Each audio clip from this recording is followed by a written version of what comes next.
Namaste, everyone. We will start in about 3 minutes' time.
Namaste, everyone. Thank you for joining us today in Easy Hinduism session.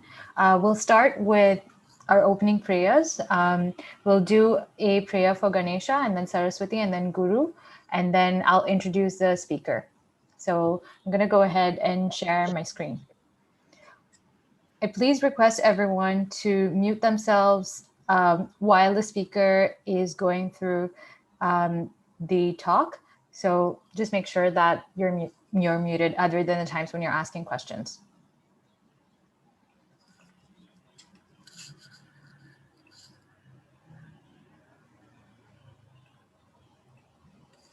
We'll start with 3 ohms and then we'll do the Ganesha prayer. You can just follow me on your side and then stay muted. Om. Om.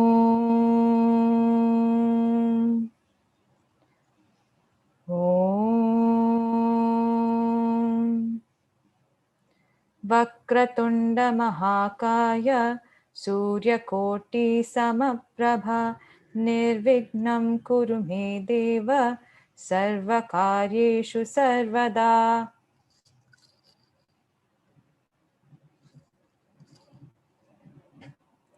Saraswati Namastubhyam Varade Kamarupini Vidyarambam Karishyami Siddhir Bhavatu Me Sada.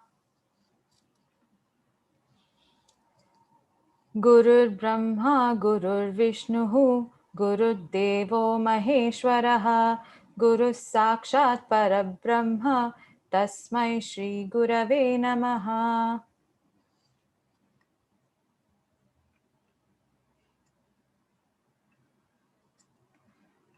Thank you everyone for joining today's session. I'm going to go ahead and introduce our speaker today. Our speaker today is Soundarya, and she's she's not a stranger for us, and I think most of us have heard her speak before. She's been a volunteer at Hindu Center for over 5 years, and she's done various talks around stress management. She's also no stranger to ezHinduism. She's previously done some talks as well. Um, I'm really looking forward to Soundarya doing a talk on Abhisheka, which is a ritual bath. Let's hear it from her. So before I ask her to start her talk, I would like to please request everyone to stay muted. And if you have any questions, feel free to kind of like park it in the chat or unmute yourself towards the end of her talk. So we'll leave some time for any questions that you might have. Thank you. And Soundarya, please take it away. Thanks, Rhea. Thank you so much for the introduction. Namaste once again. Thank you so much for joining me today, this evening. Are you able to see my screen? Okay, thank you. I think this is a wonderful time to have this talk because the festive season is here. It's sort of the exciting time of the year. Navratri just got over with Vijayadashami. We have Deepavali around the corner. We have Timidi. After that, we have Skandasashti and Vaikunta Ekadasi and Margari. It's the festive season. And given this pandemic situation and the uncertainties we are grappling with, this festive mood and this connection with the divine is what is keeping us going. So I think it's a good time to share about an important Hindu ritual, which is the ritual bathing, the cleansing, the ceremony, which is called Abhishega, Abhishegam in Tamil. And pun intended, we're all connected via Zoom, so we are going to zoom a little bit into Abhishega. A couple of things. Firstly, this is ezHinduism. So as the name suggests, we are taking a topic which is very relatable, which we all have seen or heard about. And we're going to go a little bit into it to understand what it is and appreciate it better. At the same time, we only have 1 hour. So given the time constraint, we have to focus on something because Abhishega is a wide topic in itself. So as you would have seen in the flyer, we're going to focus on the why of Abhishega for the next 1 hour. So there could be some very important points about Abhishega, like how an Abhishega is performed or the order in which Abhishega is performed, which I will not be covering today. But nevertheless, if there are any burning questions and if I can answer them, you can definitely park it to the end of the session. And again, this is, I'm not a subject matter expert in Abhishega. I'm sure a lot of you who have joined the session today, you've watched and done much more Abhishega than I've done in my lifetime. So with that note, I would like to say that if there's something that you would want to add on, anything you want to object to, any concerns, questions, please feel free to voice it up. Okay, it's a very casual sharing, and I am sharing what I have studied and researched on this topic. All right. So let's jump right in to Abhishega. I assume you would have seen Abhishega, heard the term. Abhishega is a Sanskrit word, and it comes from the root words abhi and shich, right? And abhi shich means sprinkling or pouring towards something. Now, this, as you all know, is a ceremony where a religious idol or a symbol is bathed, is cleansed. When I say religious symbol, it could be the spear, the veil, as you would have seen for Thaipusam in Singapore. We offer milk to the religious symbol of veil, the spear, which represents the Jnana or Lord Muruga in this case. Religious symbols could also include weapons like Trishulam, or Rudraksham, or the naturally occurring stones like spatika or shaligramam, or conch shell, which people use as a symbol to represent a particular god form. So Abhishega is done for those symbols as well. Clean and sacred substances are used, like water, milk, curd, and honey.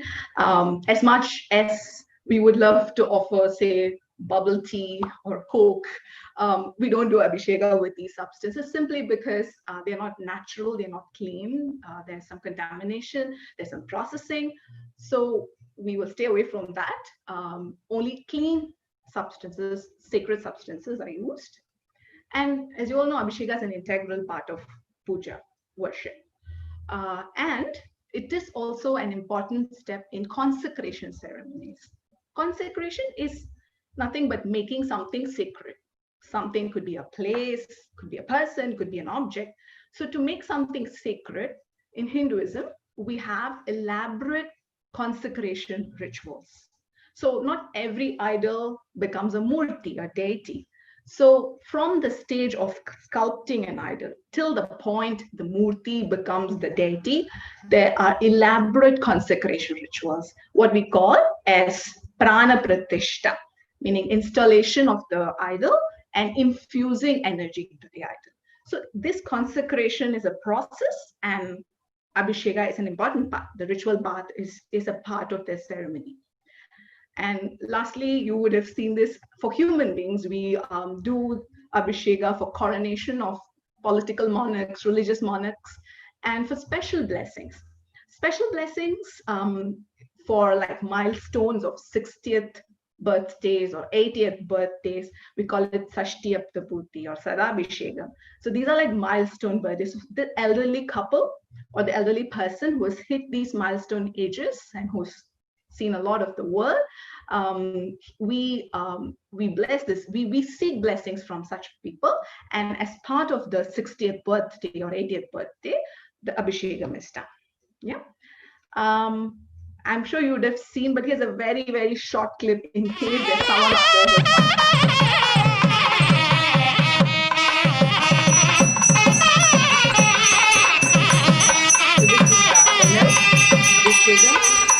deeper and shown right after the Abhishega.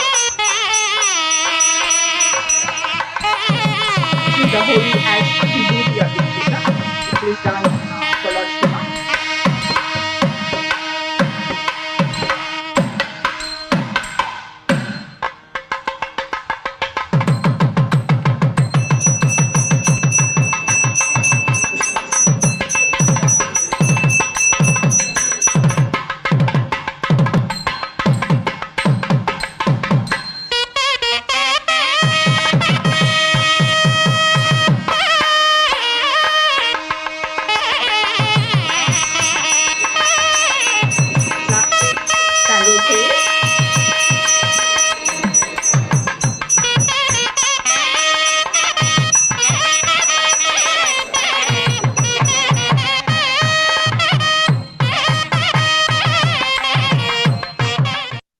So the last Abhishekam is done by using sandal paste. And then after every Abhishekam, after every material is used, there is a Deeparadhana. So like I mentioned, today we are going to look at the why. From different standpoints. Firstly, we are going to look at scriptures. Because as Hindus, we accept the authority of our scriptures. We call them shastras, and anything we do, we would want to authenticate it. We want to validate it with the scriptures, right? So we want to understand if there's a scriptural sanction for what we do. So we're going to look at that. Secondly, logic. A lot of rituals, a lot of practices that we do today, there is some logic component to it, as much as it sounds like, it's something that's mechanically done. So we look at that, and we're also going to look at the philosophical reasoning and experience, the experience that Abhisheka gives, and why that's an important reason why we need to do Abhisheka. Now, obviously, all are equally important, but today we're going to spend a little bit longer time on scriptures, because we from Hindu Center, that's where we can add value by sharing on what the scriptures say about Abhisheka. So we're going to spend a little bit longer time. And of course, this is the foundation of what we do. So we look a little deeper into that. So before I start talking about Abhisheka in scriptures, let me give you a quick glimpse of Hindu scriptures for those who are not aware. Like I mentioned, Shastras is the Sanskrit term for scriptures. And in Hinduism, there's no one scripture. We have a library of scriptures. And very unique aspect of our scriptures is that a big component, the ultimate scriptures for Hindus, is not a human authored text. We call it Shruti. I'll just open up the pointer. So we call it Shruti. And Shruti are those scriptures which do not have an author. They were revealed to those sages, those seers who were meditating. So these are some powerful words, mantras, or hymns which were revealed and they passed on orally. So that is captured as Vedas. You would have heard of Vedas, Rig, Yajur, Sama, and Atharva, and Agamas. Now, Agamas are texts which talk about form worship, about images, about how to worship God in a specific form, temple culture, mantra, and rituals that go with it. So Agamas are also not human author, they are revealed. And among Agamas, they're broadly classified based on the central deity of each Agama, which is Shaiva, Vaishnava, and Shakta. Now, in Vedas, I'm just introducing some terms. Don't get alarmed, because I will make a mention of these later when I'm talking about Abhisheka. So each Veda has 4 sections. Rig, Yajur, Sama, and Atharva. They have 4 sections. First section is the Samhita, which is the hymns, the mantras, which talks about sacrifices and fire rituals. Remember that Vedas predominantly talk about fire rituals. There is no God form worship. There's mention of deity names, but there's no temple or God worship, form worship in the Vedas. Moving on to Brahmanas, Brahmanas are commentaries on these rituals, on these sacrifices. It's like a manual on how a ritual is done. What is the preparation? What's the prerequisite to perform a ritual? Aranyaka is contemplative texts which talk about symbolic sacrifices, not the actual sacrifice, but as a symbolic. And Upanishads, which comprises the philosophical portion, the spiritual knowledge part. How did the creation come about? What is the relation of God and human, and so on. So these are components of each and every Veda. Moving to the Smriti, the human authored text, it is no less. There's no gradation as such because Smritis follow the Shrutis. They give the same message as the Shrutis, but in a slightly relatable form, in an entertaining form, if you will, because Puranas and Itihasas are full of stories. They give the same message that Shrutis give. They talk about God, they talk about creation, they talk about dharma, what is the right way of living, but in the form of a story, because we love stories. And needless to say, the whole of Southeast Asia is obsessed with Ramayana and Mahabharata for the right reasons, because we relate to these characters. So we have Smritis, human authored texts, Puranas, Itihasas, Dharma Shastras. Dharma Shastras are law texts. They talk about how one should lead a righteous life, following certain rules and regulations at that time in society. So the ones I've highlighted, just make note of them because this is where Abhisheka figures. Moving on to Vedic rituals. Vedic rituals broadly fall into 2 categories. I'm just going to make a quick mention. The broad categories would be Shrauta rituals, which are those mass public ceremonies. Now, these are not rituals, these are fire rituals, but they are not done in any small scale or for a simple purpose like, getting my next promotion or, getting a good wife or whatever. These are done at a very large scale for the welfare of the country, for saving the country from invaders, for example, by kings. These are massive elaborate. Multiple priests are involved, and obviously they have a lot of very strict observances, very strict steps to be followed. Now, Shraddha rituals became defunct. Okay, remember that Vedas are at least 5,000 years old.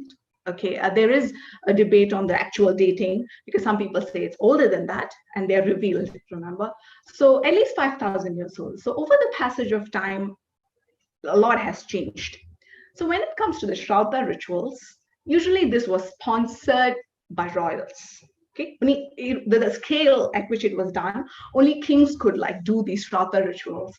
But over time, the popularity dwindled, and kings started favoring temple rituals, construction of temples, or other philanthropic activities as compared to Shraddha rituals. So Shraddha rituals became a bit defunct, and they sort of got incorporated into other rituals.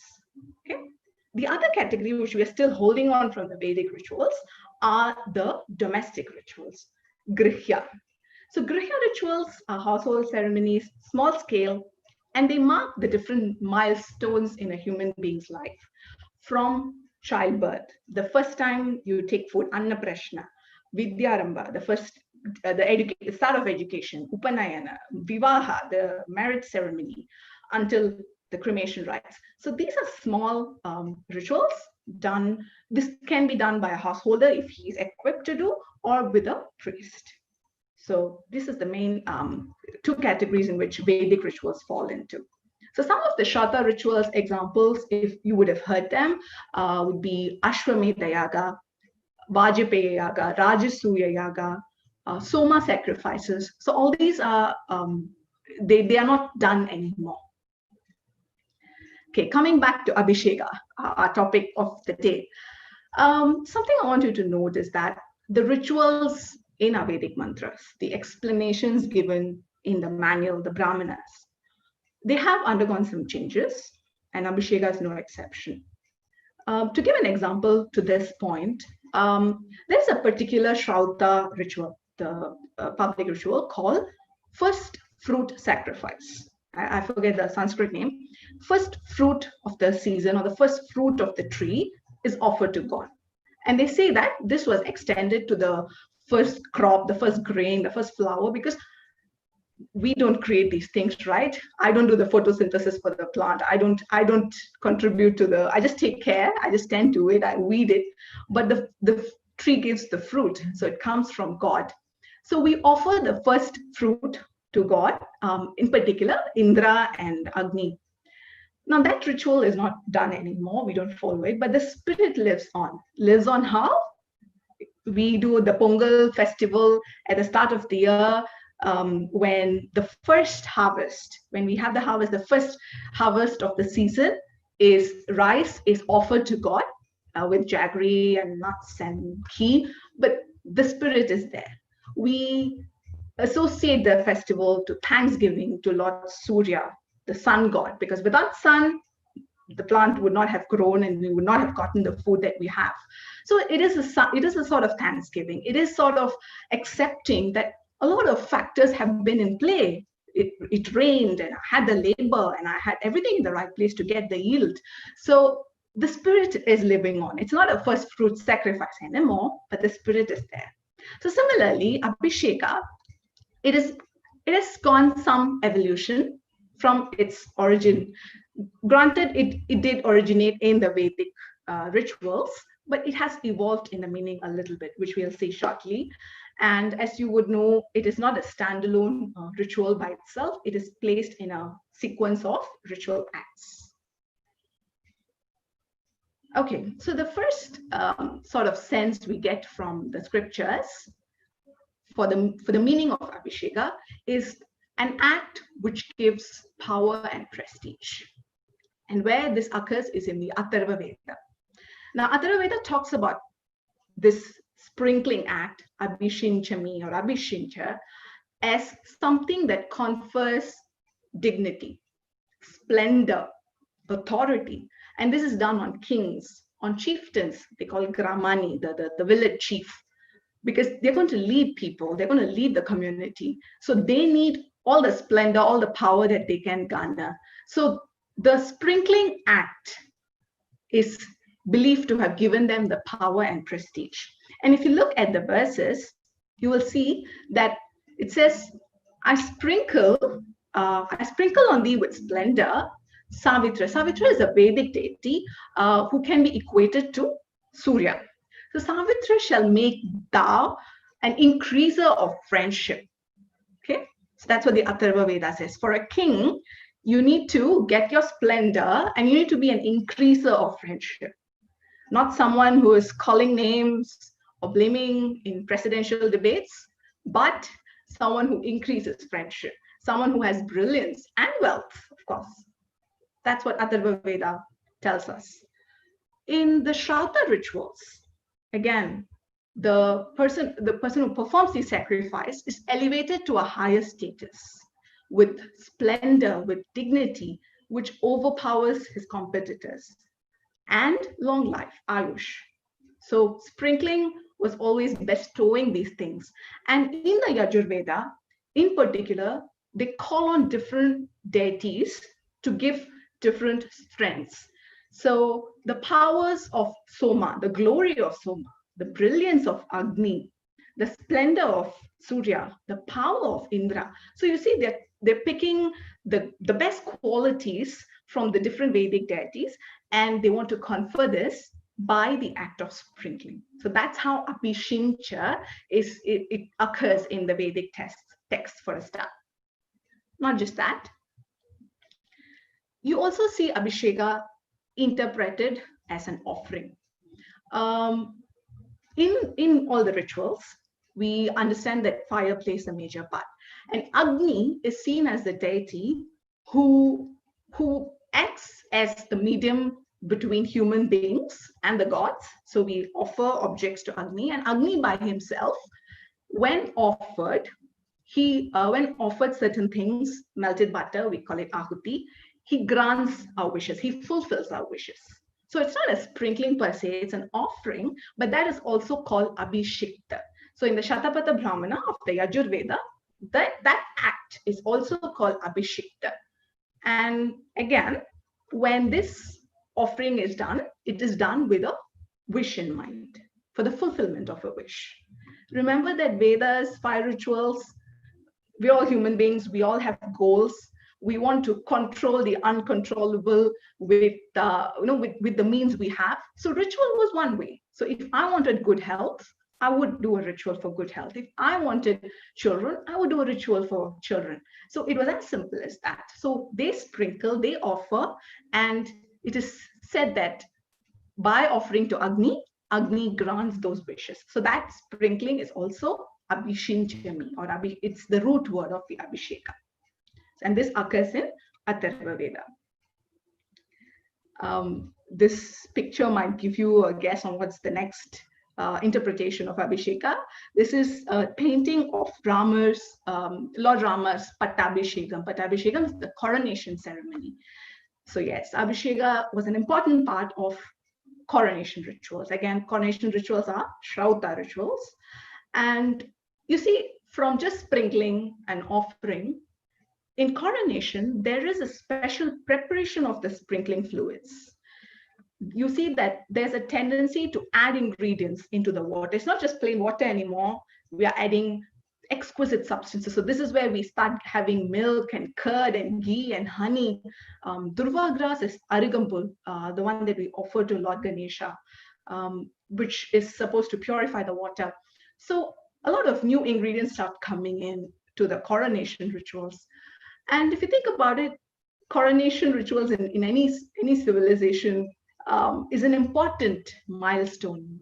If you watch the Netflix series Crown, you will see how the queen, there's so much of preparation. There's the whole ceremony is so solemn. There's an anointment. There's a very Catholic way of coronation. And that ceremony requires that sort of grandeur and effort. And in our Hindu rituals, we go a step further because we want to bless the king, his life. We want to make sure he is wealthy and healthy so that he can lead the people. We want to make sure he has all the resources at his disposal. So I mean, we have even like a simple investiture ceremony at school, when a school captain assumes position, because that's the point. We are telling this person that you are now responsible for all the people. So that requires that sort of grandeur and solemnization. So coronation rituals definitely had Abhishega, and we we are a generation, we have seen more of democracy than monarchy. But as recent as 2019, there was a coronation in Thailand. I'm sure you would have heard about this. And the king was coronated. He's in the news for the wrong reasons right now. There are a lot of protests going on in Thailand as we speak. But let's put that aside and let's just look at the fact that his coronation it involved Buddhist monks, but they also took elements of Hindu Vedic Abhishega. So he wore those white robes. If you can read the caption of the image, it says that water from Thailand's 76 provinces were fetched, and he underwent this Abhishega ritual. They call it a purification ceremony, because for them, king is like a living god in Thailand. They call him Devaraja. So nothing less. He's not a human. He's not a mortal anymore. He's like a living god. So the coronation rituals in Thailand, they took inspiration. They went back to the Vedic coronation rituals. We don't see it anymore, but yeah, Thailand, we can get a glimpse of our coronation rituals and Abhishega. So you see he's pouring himself, and I guess there was a gong. There was an astrologer who participated in the ceremony, and so on. So moving on to Griha rituals, household rituals, and Dharma Sutras. So as I mentioned earlier, Griha are domestic rituals. And here Abhishega is there. We can find Abhishega in Vivaha. So Vivaha, wedding ceremony, both the bride and the groom, they have some observances. They take the vrata, they fast, and they pray to God before the wedding ceremony happens. The actual fire ritual happens. And also in the Kanyadana, there's a sprinkling. There's an Abhishincha at the sprinkling, at the Kanyadana point. The other ritual where we can see Abhisheka is something called Samavartana. Samavartana is nothing but our graduation ceremony. So remember, students of those days, they used to go to the Gurukula, study there. And when they were graduating, they had a ritual, rite of passage. And there they would do a snana, a bath. They would do a fire ritual in front of the Guru, and the Guru would sprinkle blessings on them. And that's the point. He can ask for any Guru Dakshina. I found that quite interesting. He can ask for any Guru Dakshina, which the student has to, he has to get him the Guru Dakshina within his lifetime. And there's a bit of convocation speech as well when the Samavartana happens. And some part of the convocation, it comes from the Taittiriya Upanishad called Shikshavalli. So when they graduate, they tell the student what he should do, because he's going to enter the householder phase. So the very popular terms of Atiti Devo Bhava, which is like India tourism tagline, which says guest is God, comes from this convocation speech. So Matra Devo Bhava, Pitra Devo Bhava, Guru Acharya Devo Bhava, Atiti Devo Bhava. So this is where they say, be a man for whom mother is God, be someone for whom father is God, be someone for whom guest is God. And they talk about how he should follow karma and dharma. It's very interesting. And this is also a point where we find Abhisheka ritual. And you will start to see that in the Dharma sutras and Griha rituals, there's a slight sort of the terminologies start to mingle. So from Abhishek that we've seen so far, Snana comes into picture. Snana is literally bathing, cleansing oneself, right? So in the Dharma Sutras, the phrase Abhisheka and Snana are used interchangeably. So Dharma Sutras, like I mentioned, they are law texts. Sutras are very codified law texts.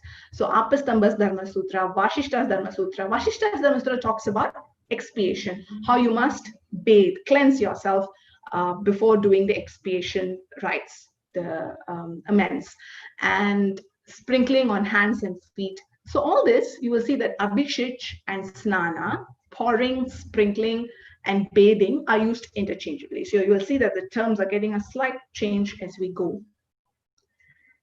And to quickly recap what we've done so far, so we talked about Abhisheka bestowing power and prestige, offerings interpreted as Abhishega, coronation rituals, how we had the mention of Abhishega and Snana in household rituals, in Dharma Sutras, and how the term Abhishek got integrated to Snana, a bathing ritual.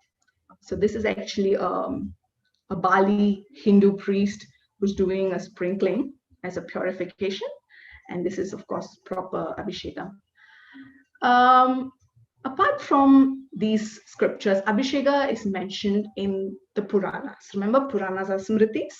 So in the Smritis, in the Shiva Purana in particular, Abhishega, so this particular chapter talks about how to worship Shivalinga, Shiva in the form of a linga, and how we offer, how we pray to him.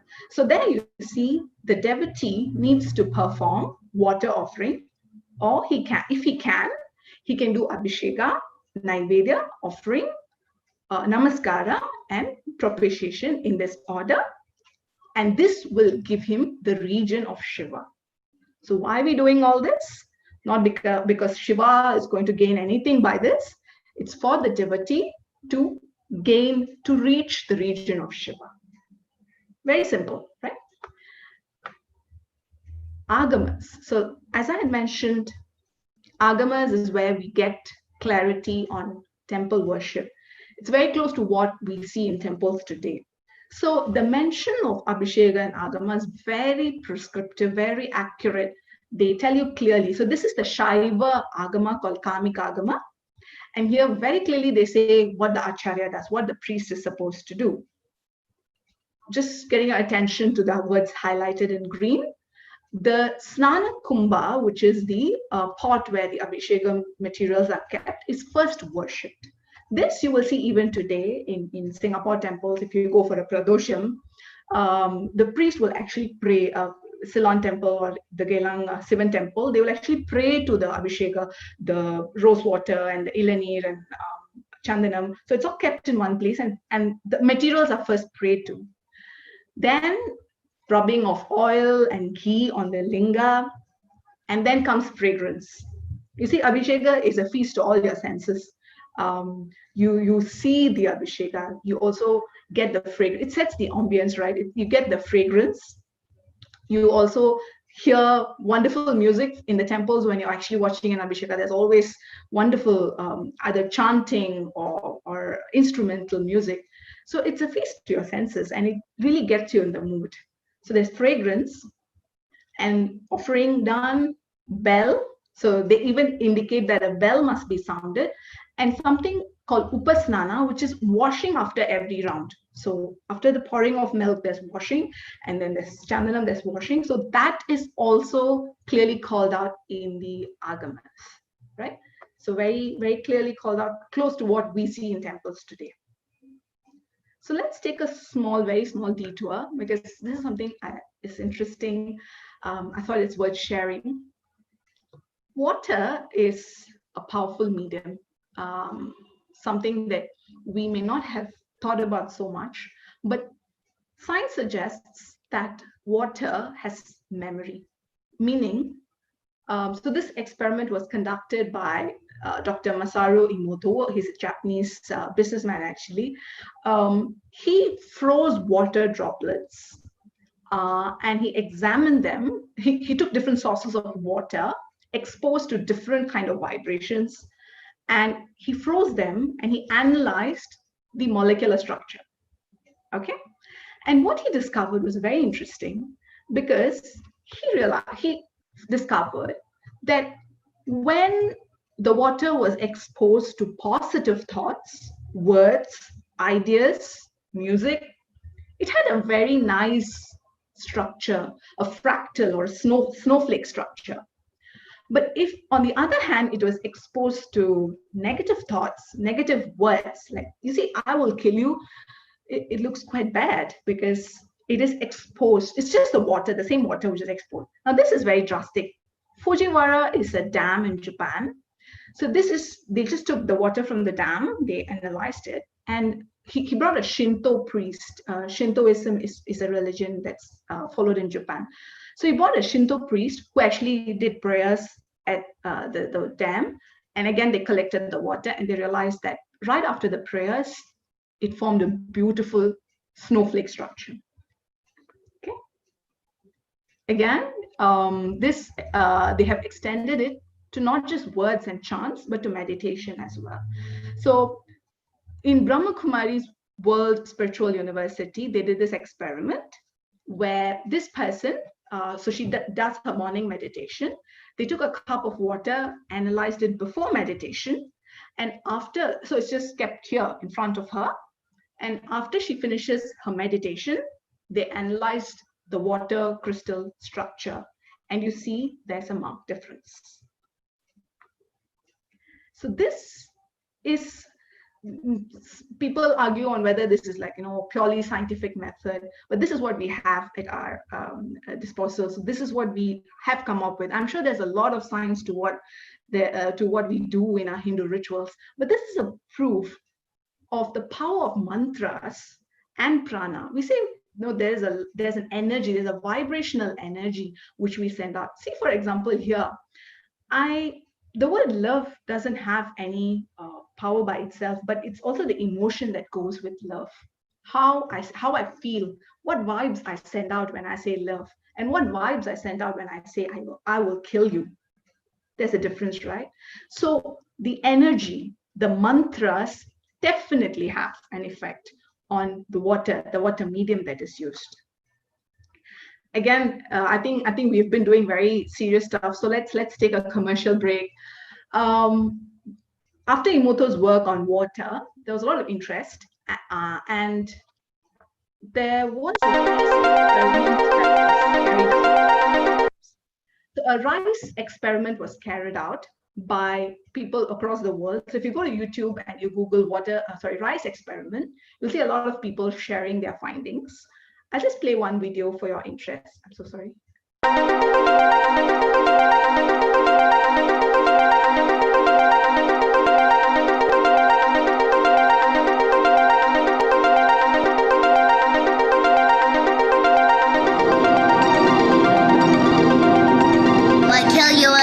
I kill you.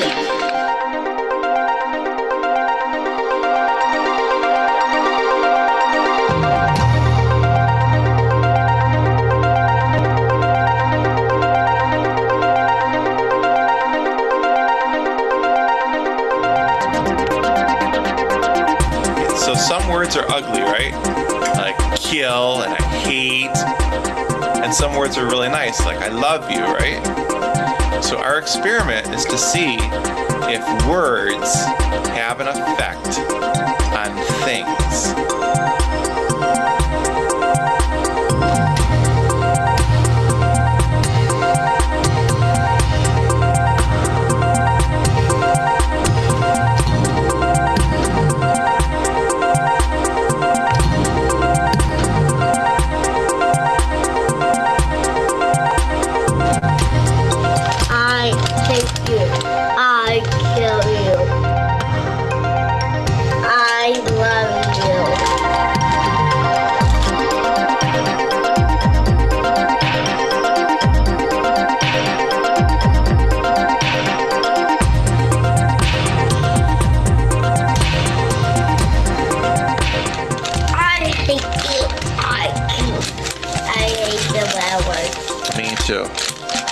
Okay. What about the good words? What's this one say? I love you. Okay. I hate you. And I kill you. Okay. In a couple weeks, we're going to open them up and see what happens. We'll see what happens with our words. I would say 3 more weeks. We'll see what happens with our words.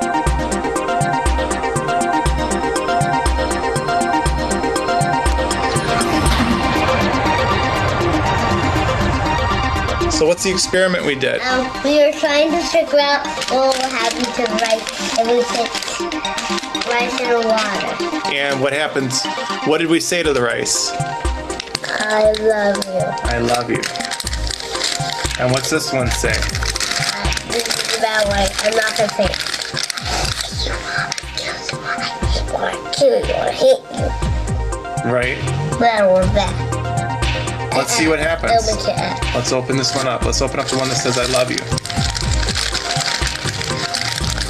Hard to get out, right? What happened to that rice? The water. Nothing happened, right? We said I love you to this rice, and what did it change? It looks just like these other ones that we didn't. These ones over here, we didn't say anything to. It looks just like that. It looks the same. This one I want you to be careful with. I don't want you to touch this one. Do you know what happened to it? What happened to the rice? I don't either. Here, you pull the bag.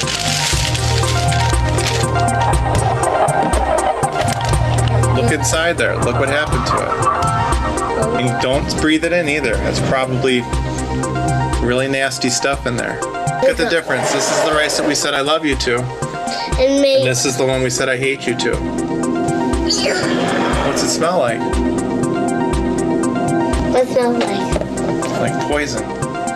Yeah.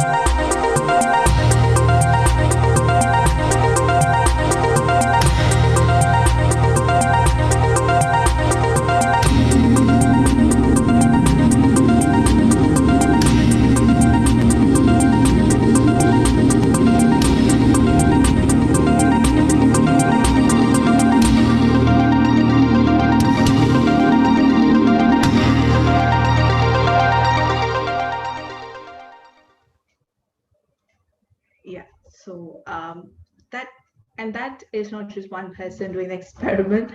A lot of people took interest across the globe. They have tried to have like a control jar where they ignore, and then a jar where they speak loving words, positive thoughts, another jar of rice where there's hate and negative words. And you can see that invariably the hate jar always decomposes.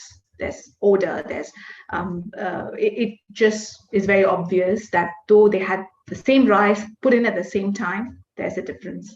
So this is used as a proof of the power of emotions, the importance of positive thoughts and positive words. But again, this is what happens when our scriptures say that in temple ceremonies, we charge the temple, we charge the idols using mantras, and mantras by themselves have the potency. So it's when we perform an Abhishega, there's two factors in it. The mantras have an energy of their own, and it's also the emotion that goes with the Abhishega, the emotion of the bhava, that the bhakti emotion that goes with the Abhishega. So in temple ceremonies, the temple is like a battery, the energy center. And an act of recharging is Abhisheka. Of course, there's mantras, there are other ways, but Abhisheka is also an act of recharging the consecrated murti, the consecrated idol. So what happens is 5 rituals are done, as you would be aware, a lot of temple festivals, or every temple has a yearly festival where they conduct elaborate 5 rituals. Energy generated from the offerings, from the mantra, is transferred to the kumbha, the pot, the water pot. And this water pot is then at the end of the festival, you would have observed definitely this one in Singapore, even in the Pradosham, even in small temple festivals, you will see that they use the kalasa, they invoke the main deity in the kalasa, in the kumbha, and the Abhishegam is done at the end of the festival. So all the energy that goes into the water, it's charged up and it's poured onto the statue. What is this energy that I'm talking about? I feel this is something that's hard to articulate and put in words. But for those who have visited temples, you will definitely notice that there is some energy at certain points in the temple, in the sanctum. And from personal experience, I've been to temples, and it's always a different experience. But one temple where it was quite striking, not that I am a very devout Vaishnava Bhakta, or not that I stay very close, but I've been to Tirupati twice in my life, the Tirumala, and there's a wonderful Nat Geo documentary on Tirumala Tirupati. If you have time, check it out in YouTube. It talks about Tirupati and how the whole administration happens in Tirupati, the laddu making and everything. But something I found interesting is that whenever I go to Tirupati, I don't like crowds. I don't enjoy crowds at all. It's one of the things that really annoys me.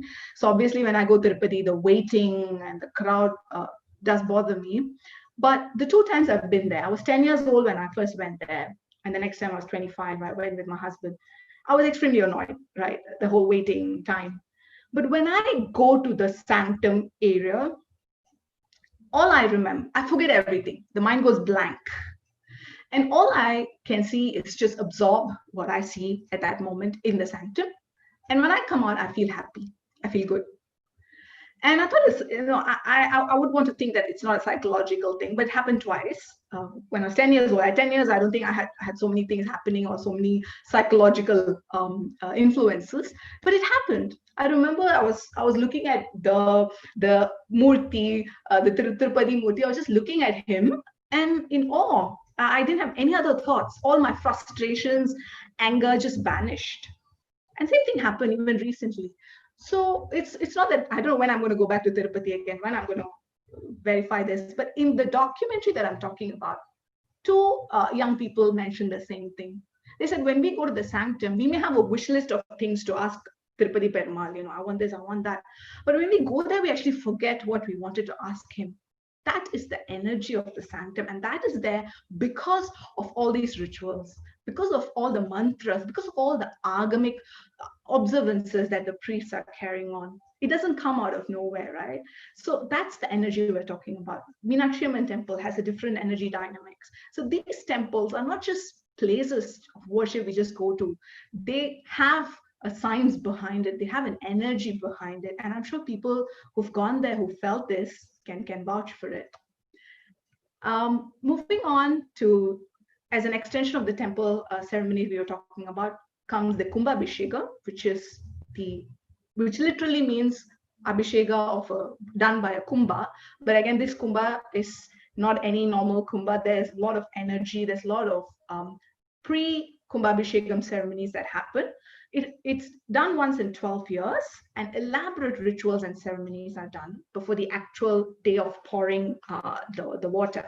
And this again comes from the Pratishta Vidhi of Kamikagama. I took a look at the Tamil version of this text, and it's very elaborate. So what we see on the Kumbhabhishegam day is just one part. There's like so many rituals that go on before, and so many things that happen after, including the Tirkalyanam and so on.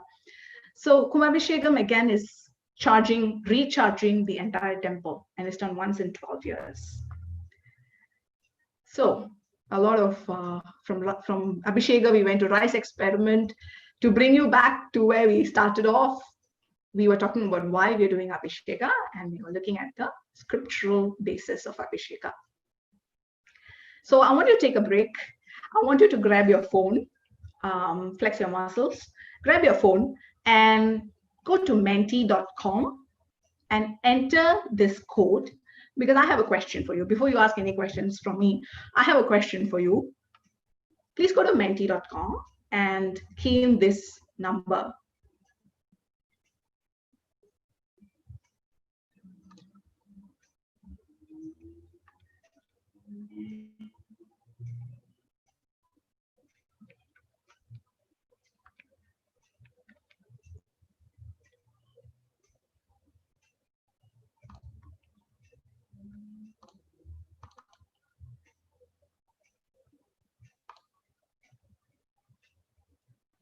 Okay, can you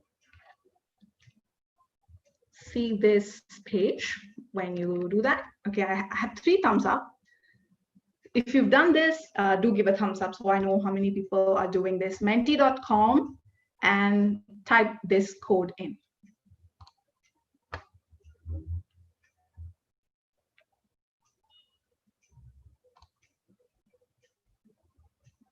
Okay. I'll wait for for a short while.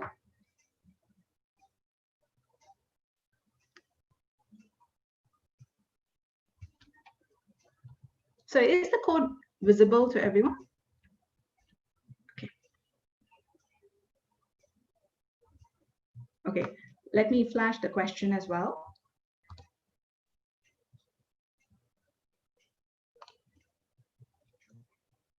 I want you to just share with me how you feel when you see Abhishega at temple or you perform Abhishega at home.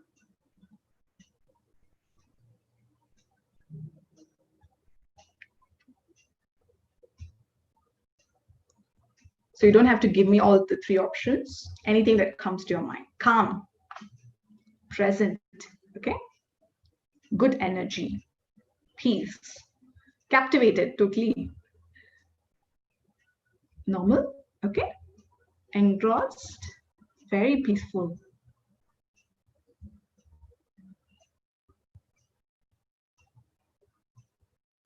Mesmerized, calm. I guess calm is getting a lot of votes. Focus, definitely fulfilled. Melts inside, wow. Complete. Overwhelmed by the vibes. Devotion, bliss.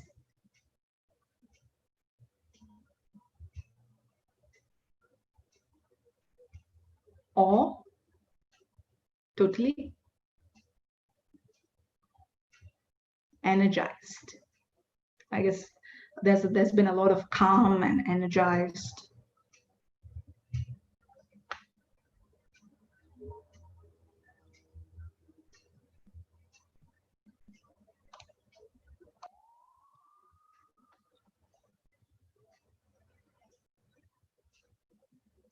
Okay, thank you so much for the responses.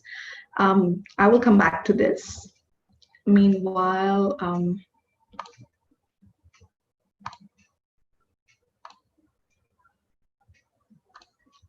let's go back to our session. Okay.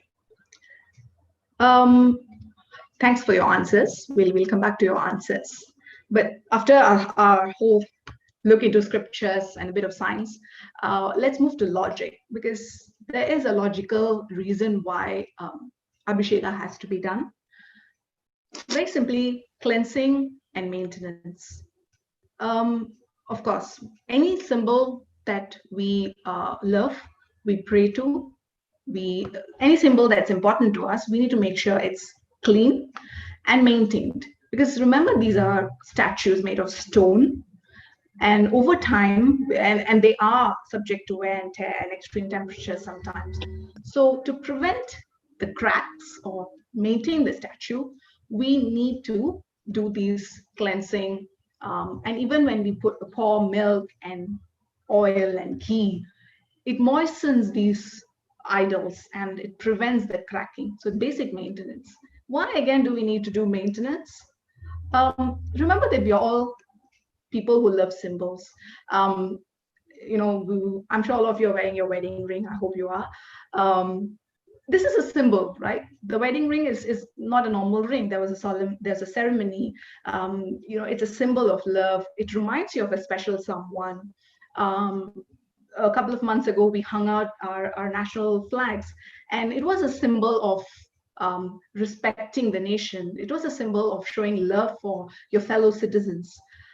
At the same time, you got to maintain them, right? Because they are important symbols. So, of course, when the government asked you to take it down, we took it down and we washed it, we cleaned it. For the next year, we will hang it up. Symbols that we adore, symbols that are important to us. Now, why go so much? I spoke about temples and how it's like the battery, right? Now, your phone is a symbol that's very important to you right now. This is how you talk to your friends, you do video calls with your loved ones. In this COVID situation, we're not even able to travel to places we want to. So your phone is a very important medium for you. So all the more why you're going to maintain your phone, make sure it's in good condition, make sure you have all your maintenance apps and so on. So any symbol that's important to you, you need to maintain it. And temples and murtis and idols are not just for you, it's for the entire community. It's a public It's a symbol for the entire village, the entire world, if you will. So of course, there is a need to maintain these symbols. Another logical reasoning is the health benefits. Now, setting aside those Abhishega materials like chandanam, vibhuti, holy ash, which you can't consume, the edible ingredients in an Abhishega always have health benefits. So you must consider the Abhishega materials once offered as a prasadam, and that's what happens when we consume the Panjamritam. So Panjamritam has bananas, has honey, has sugar. It's a very healthy, immunity-building prasadam, actually. In the north part of India, they call it Panchamrit. And when they do home Abhishega at home, they offer milk, curd, ghee, honey, and sugar. And the mixture is like a healthy concoction, right? So at the end of the Abhishegam, the mixture is taken as prasadam. So health benefits, in particular, this particular temple in India, in South India, Parani, the Abhishega here is very popular. The Abhishega done to the main murti, which is the Navapashana murti. So it is said that the idol was made by a siddhar, with a siddhar, and he put together some 9 ingredients, 9 herbs, which taken by individually are poisonous. That's why it's called pashana. It's poisonous. But the miracle is that when it comes together, the 9 pashana, when it comes together and it takes the idol of Lord Muruga in Parani, it becomes medicinal. And this is proven. Right now, the milk abhishegam is not done anymore because they want to preserve the idol, because it's not an easy idol to replicate. But the murti, the abhishegam that is done, the milk poured on the idol absorbs the medicinal herbs, and that also becomes medicinal. And from a personal experience, I know for a fact that my father had actually gotten the Abhishega Panjamritam from Parni temple, and he brought it to his father, who was an atheist, and he consumed it and he got cured of asthma. So that's a personal experience I can vouch for. This is no longer done, but yeah, health benefits of Abhishegam. Parni is an example. Philosophy, okay, philosophy should always have questions, right? Philosophy angle should always have questions. So the philosophical approach to Abhishega, the question to ask is, does God want anything from us? Right? Everything is from him. So does he want anything from us? Then why do we offer? Very simply, it's an expression of our love for God, bhakti. It's the way we connect to God in a human form, in a tangible form. God is everywhere. God is beyond our senses, but we want to show love to this God in a tangible form and build relationship with God. Now, this relationship building doesn't happen overnight. It's an effort, right? Building relationship with human beings doesn't happen very soon. Same with God. It's a journey. So puja and abhishega helps you, it aids you in the process of building the relationship with God, an expression of love. Symbolism of purification. So when we do an abhisheka at home, we bathe the idol. It's a reminder for us to cleanse, not just physically, but also mentally, to purify our mind. And it's like a reminder, right? It's a symbolism. These symbolisms act as reminders for us. Well, we live in an age where we need app reminders for everything, even to take medicines, drink water. I came across an app which reminds you to drink water at specific intervals. Mindfulness apps remind us throughout the day to pray, to do your yoga exercise. But those days they didn't have these apps. So this is how they probably got reminded of purification at physical and mental level, right?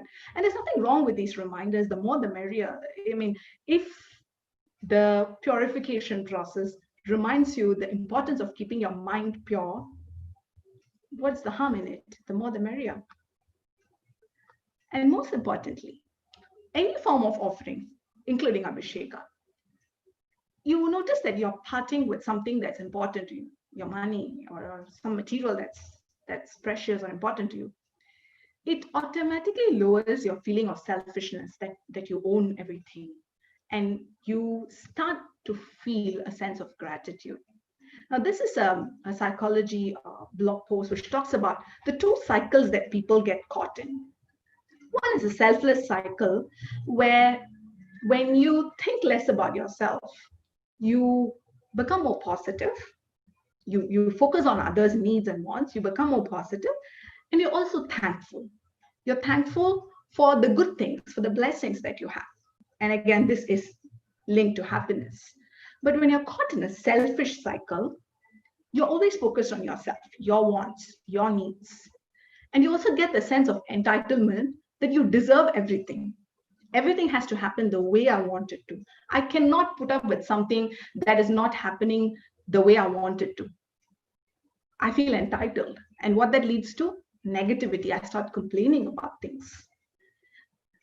When we do an offering, when we do a selfless act, we are trying to distance ourselves from these material desires of me wanting everything. And we try, in karma yoga, this is called the nishkama karma, or sattvic karma. We try and do things that are selfless, that make us, remind us that we don't own everything that we have. Everything comes from God. And it is a reminder that we cannot hold on to all these materials. Experience. Like I said, I cannot emphasize this further. And whatever I've put in the slide is things I've heard from people. I've crowdsourced the answers, obviously, and I've also crowdsourced some answers from you today in Menti. The experience aspect of Abhishega for a devotee is very important, because it is a chance, like I mentioned, to relate to God on a human level. And for some, it's a meditative state. See, when you just look at the deity in a temple, it's probably 2 seconds, 3 seconds. But when you sit through an Abhisheka, you have a longer duration of focus, of single pointedness, of meditative experience, and you just look at the Abhisheka. So that's a meditative, mindful state by itself.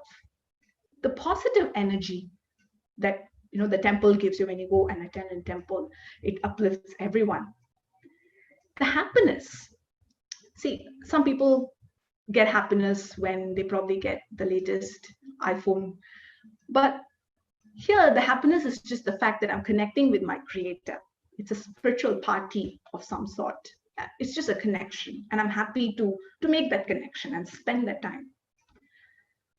And for some, at a very profound level, they find it as when they perform Abhishega outside as an act, it also happens at an inner level.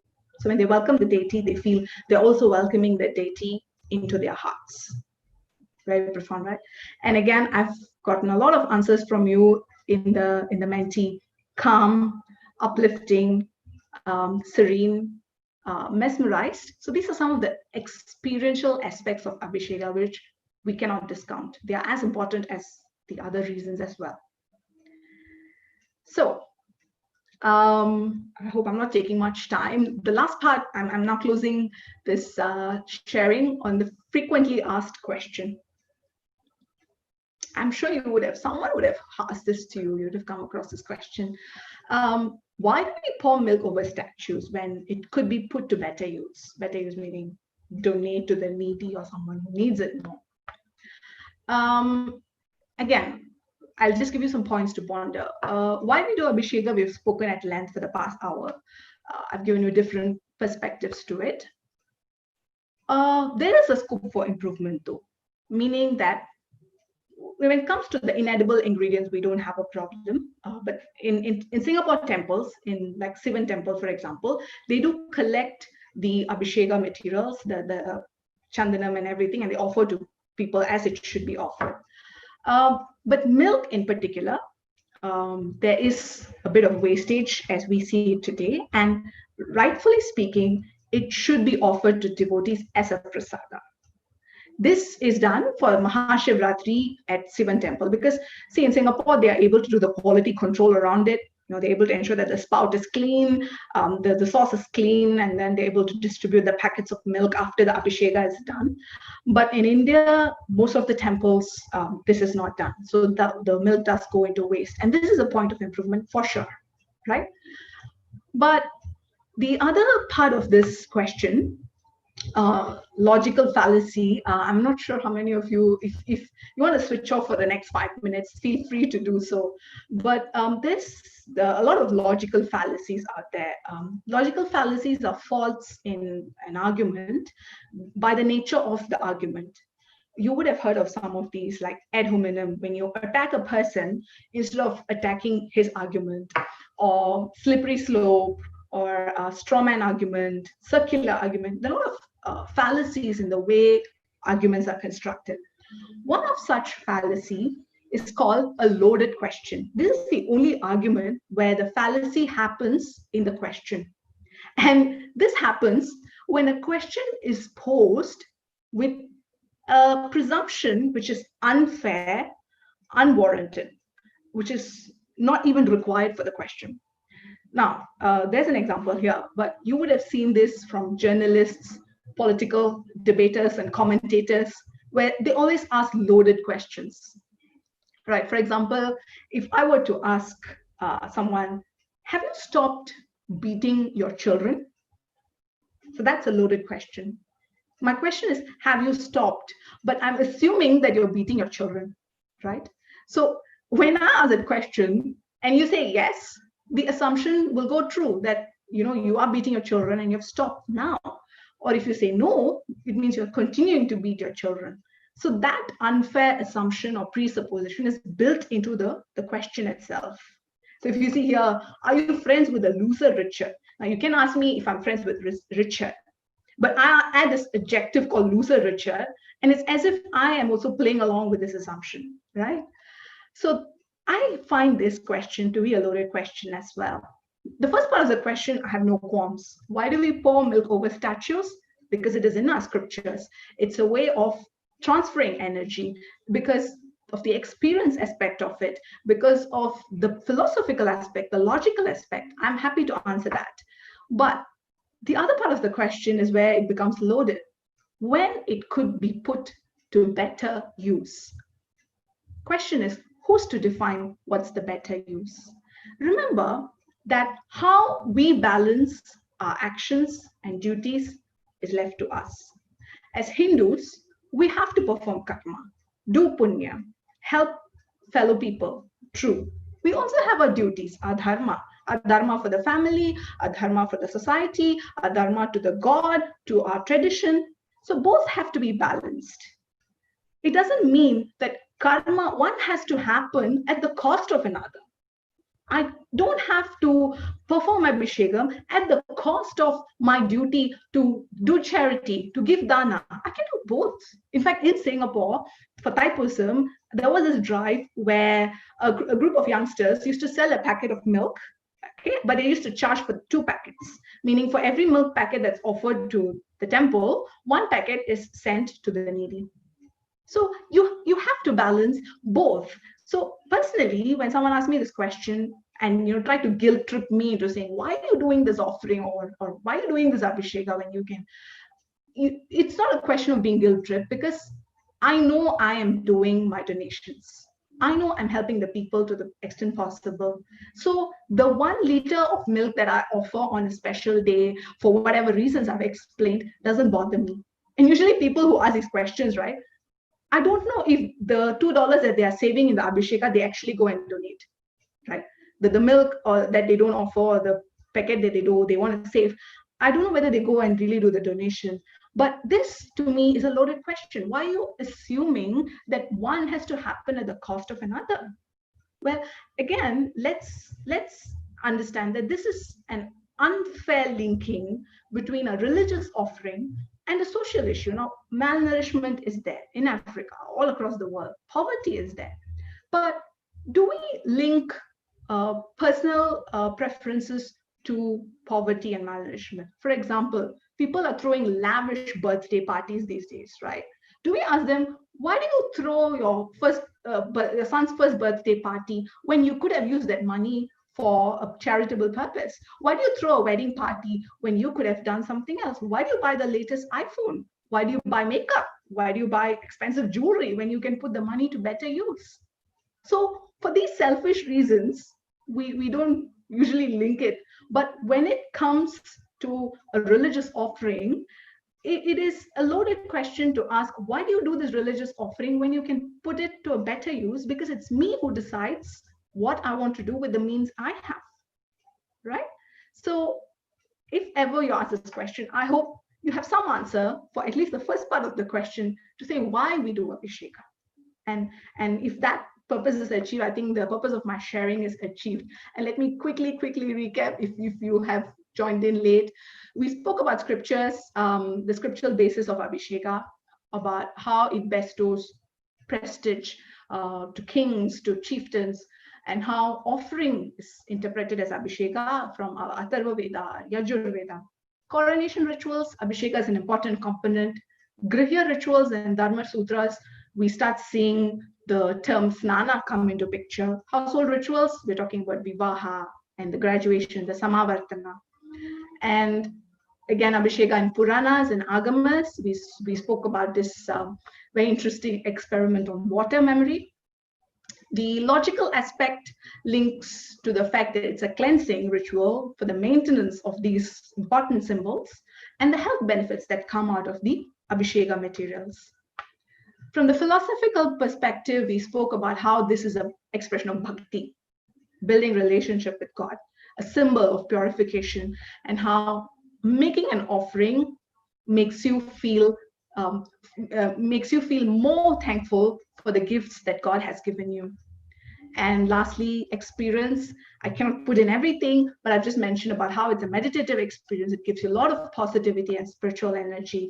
And lastly, we spoke about it should not be a prickly, thorny question, but it so happens that we hear it a lot about how you can do something else instead of doing Abhisheka. But I leave it to you. Adharma, karma, both are important. It's for us to decide, and one doesn't have to happen at the cost of another. So with that, I will open for questions. I hope you don't ask me any loaded questions today, but I will take questions from you for the next 10 minutes.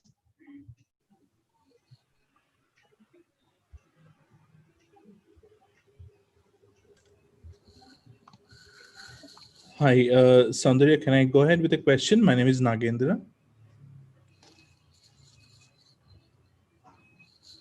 Saundarya, I think you're on mute. Oh, sorry. Go ahead. Yeah. Yeah, so it's not specifically, related to Abhisheka. I'm quite newbie to this. So I have a question because some of my elders said that if you place a Shiva idol at home, right, and you need to do everyday, pujas, and whether it can be Abhishekas, etc. So otherwise you don't keep Shiva idol at home. So is it true or? Okay. Usually these prescriptions usually we are asked to do on a daily basis. Any ritual, and you remember that in Vedic times there was an everyday fire ritual, so that's like the gold standard. But let's also be pragmatic. Currently, we do have idols at home, and as and when possible, we do our prayers and rituals. The suggestion is to do it on at least a weekly basis or some periodic basis. If you can't do weekly, I have heard elders suggest that we should do it on auspicious dates. Like if it's Shiva Lingam, we can do it on Pradosham dates, which is twice a month. So if you have a Shiva Lingam, a stone or a Spatika Lingam, you can do it on Pradosham dates twice a month. I think it's still possible, but on auspicious dates. I do understand every day is not possible given the constraints we have. Another suggestion is the number of materials you use for Abhishekam. You can do 5, or you can, at the minimum, do a water. Just plain water Abhishekam will also give benefits. Thank you.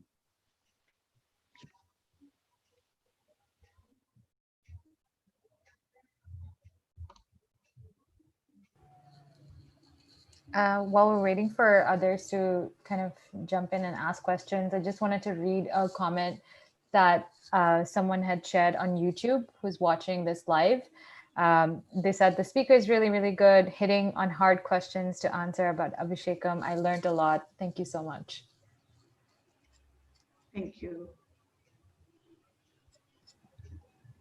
Hi, my name is Sindhu. Can I check with you? Is there any particular symbolism for different types of Abhishekam? Like, we do water with what?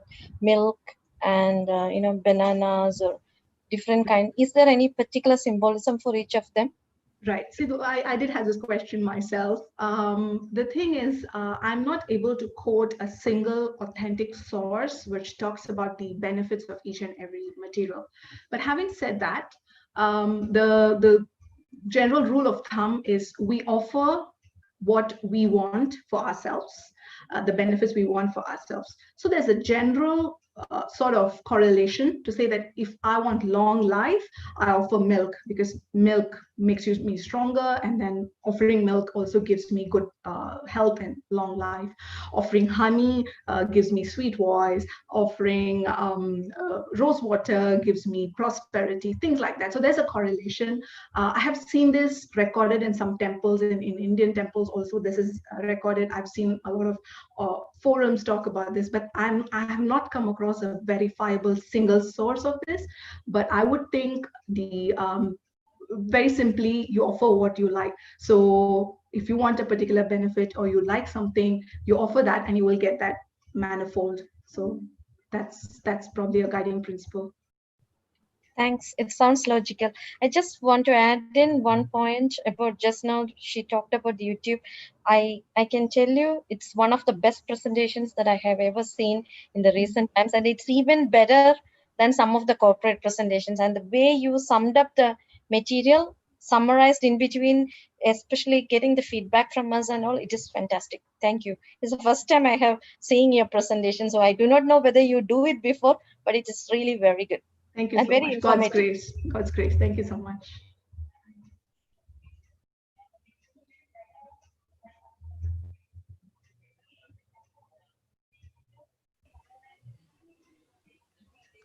Feel free to drop your questions in the chat. Actually, I think we're looking at the chat as well if you have any questions and if you can't speak.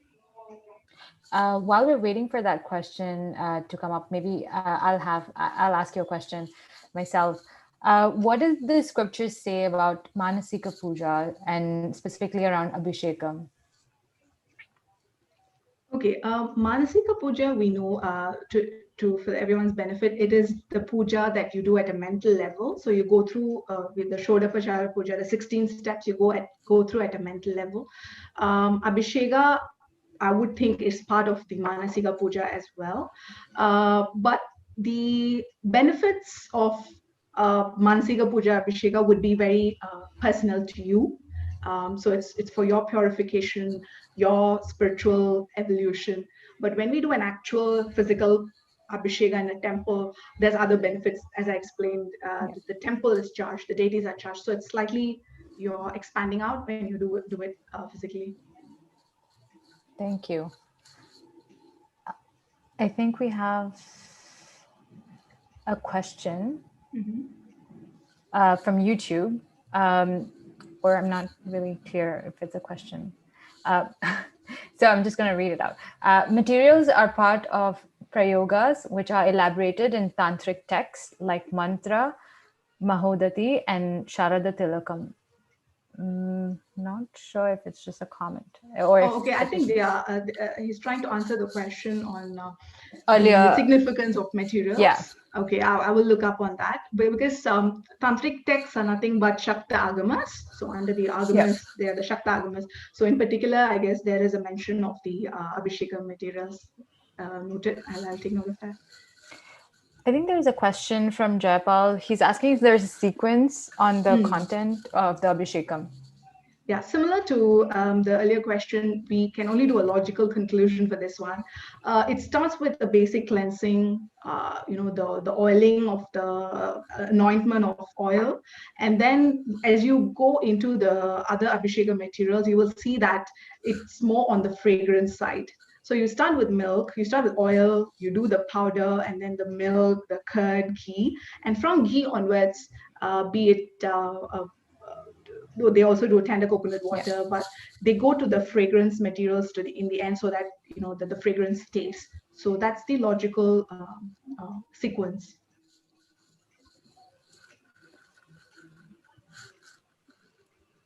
I think there are a lot of great comments. People are sharing. They're very, very, impressed with this talk. I can attest to that. Thank you so much. I think I should thank Ravi ji, our teacher, who picked the material. It's actually a material, it's a chapter from a book called From Material to Deity, Indian Rituals of Consecration. And it's compiled by two Japanese scholars. So they studied Indian rituals of consecration and they published this book.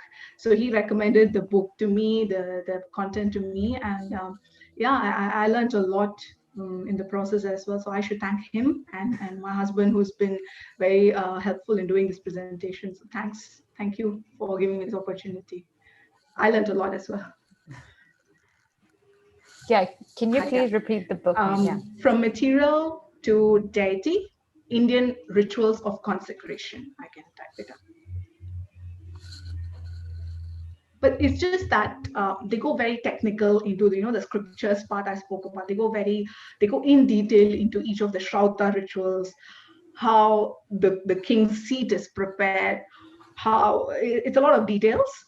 They go very deep into all those details of the Shrauta rituals.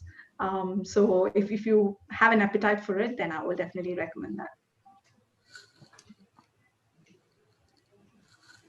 Awesome. If there are no questions, I think we can close it off. Looks like there aren't.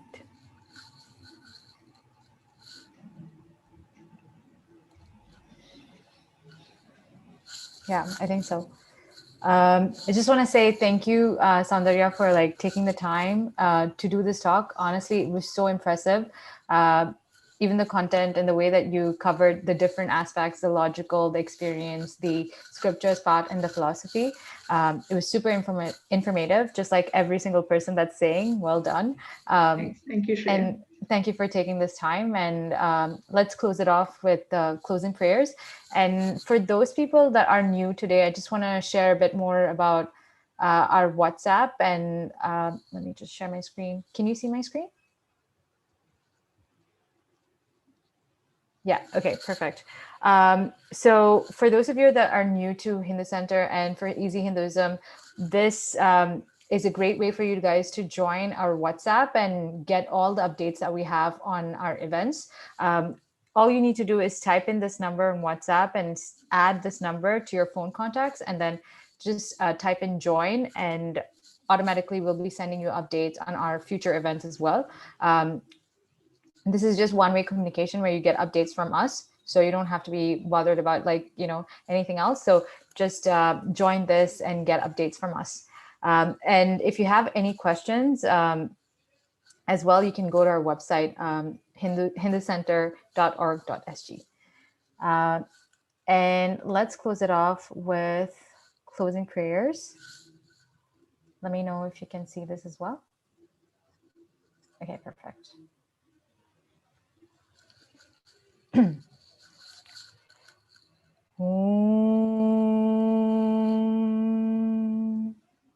सर्वेषां स्वस्तिर्भवतु, सर्वेषां शान्तिर्भवतु, सर्वेषां पूर्णं भवतु, सर्वेषां मङ्गलं भवतु, सर्वे भवन्तु सुखिनः, सर्वे सन्तु निरामयाः, सर्वे भद्राणि पश्यन्तु, मा कश्चित् दुःखभाग् भवेत्.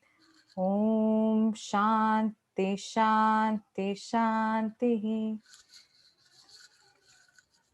Thank you everyone for joining today. We hope to see you in our future Easy Hinduism sessions as well, and see you again soon. Bye.